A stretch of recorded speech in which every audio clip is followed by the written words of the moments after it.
In this episode, I got a big reminder of why Luffy is such an awesome leader for the Straw Hat Pirates and such a great character in general. We also got to see more of how much of a cowardly piece of shit that Wapol is, and also how awesome Dalton actually is, because Wapol, as we know, has returned to Drum Island in order to take it back, take his island back, essentially, and Dalton isn't letting that happen without a fight. He confronts Wapol right in front of everyone, and he's taken out a bunch of Wapol soldiers and stuff like that.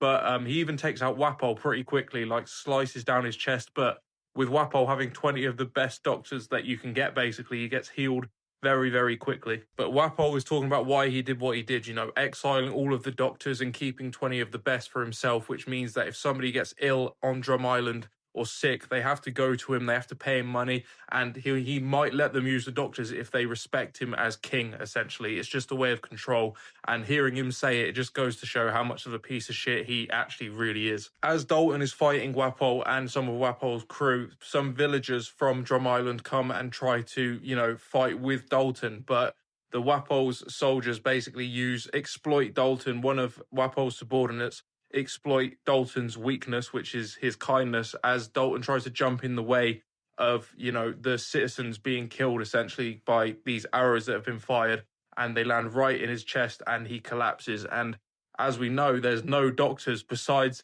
Dr. Koreha, and God knows where she is at the moment. I know she's in another village, but she might not even attend to Dalton. That's the problem with this island, is the fact that if somebody's sick, injured, anything like that, there's nobody to help them. There's no doctors. There's nothing. So something like that, which might not be as big of a deal somewhere else, could prove fatal for Dalton. But again, it went to show, Dalton's character. He's a very kind soul. He cares about protecting his people and this island. And yeah, Wapol is the complete opposite, a cowardly piece of shit. He even ran away again in this episode from the village on Drum Island. There's this big avalanche that is happening. And I know he couldn't have stopped that. He wouldn't, even if he could, I'm sure. But again, he just ran away, let all the citizens just get buried in this avalanche, didn't even try and save anybody. It makes sense. He is a terrible person, but just seeing him run away again is very indicative of who he is as a person, basically, and as a leader, as a king. What I did find very interesting as well in this episode is Wapol was informed that Dr. Koreha has basically taken over his castle, and that's where she's living now, and he wasn't very happy about that. Just the fact that she was there, or just her existence in general, seemed to piss him off. So obviously they have some sort of history.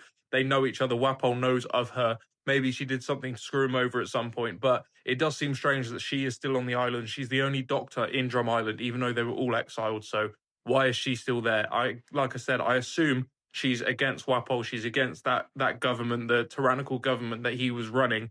And she was, I guess, like a renegade doctor in a sense. I'm not too sure, but I just thought that was interesting. But like I said at the beginning of this video, this episode was really indicative of how great of a leader Luffy is and how great of a friend he is, because he has to navigate this avalanche with Nami on his back, making sure she doesn't get hurt or injured, because she's on death's door at the moment. And he manages to navigate this avalanche and these giant ninja bunnies, and actually not just save her, but save Sanji as well, who gets caught in the avalanche. But there's a really great scene that happens after the avalanche subsides, and that is Luffy climbing to the top of this cliff face and laying Nami down and giving her his hat, and then going off to find Sanji in the avalanche, which he does do. But I love it when Luffy does this. He did the same in Arlong Park when Nami was crying and asked for his help. He gives her his hat as a way, to me, of comfort, because as we know, that's Luffy's treasure. He cares about that more than anything in the world. And that's him saying, I've got this, don't worry. And he gives it to them to sort of comfort them. And his way of saying, I promise I'll be back. This will comfort you, basically, is what I'm trying to say. And it's nice, man. I think those sort of little moments are really sweet. And it goes to show how kind and caring of a character Luffy actually is, especially with his friends. There's another really great scene with Luffy after this as well. After he's saved Sanji, he's carrying Nami and Sanji towards Dr. Koreha.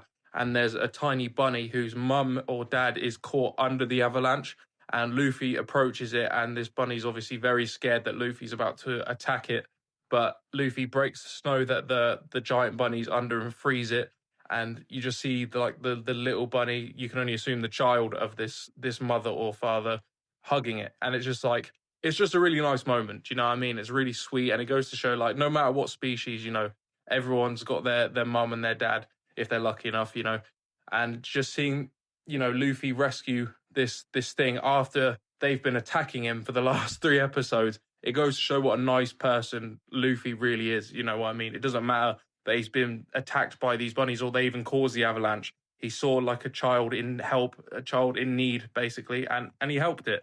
I just thought that was nice. Do you know what I mean? Again, very indicative of Luffy as a person. But then this episode ended off with Wapol and his crew finding Luffy, Nami, and Sanji. I'm interested to see where this goes. Is Luffy going to be able to protect them? Sanji and Nami are incapacitated right now. They're unable to fight. So I'm excited to see, what Wapol's actually capable of, or if Luffy's just going to fuck him up again. That's what I hope, because fuck Wapol, he sucks. But yeah, that was this episode. And it was amazing. I'm really, really enjoying this arc so far. I think it's been really good. So I'm excited to see it continue.